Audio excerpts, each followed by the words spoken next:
Sir અહીંયા તમારે સૌરાષ્ટ્રમાં દુવાન આવું બધું હોય, અમારે ઉત્તર ગુજરાતમાં સર દેવી દેવતાઓને મનાવવા હોય ને તો રેગડી ગાવે છે. આપણે જયારે રેગડી ની વાત થતી હોય ત્યારે અમારી બાજુ ગમન ભુવાજી ને ઘણા ભુવાજી બરાબર છે. ઓ ભળજે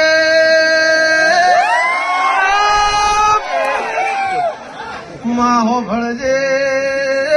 આજ સુરત ચોટીમાં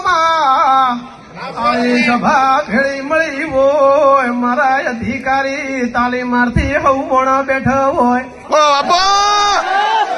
સંદાળ વાત કરવી હોય દેવી હો ભળને માયા વેળા આ તો ઘડીએ મારી ઉની માતા ચીવું બોલી રહી હોય ભાઈ આવજે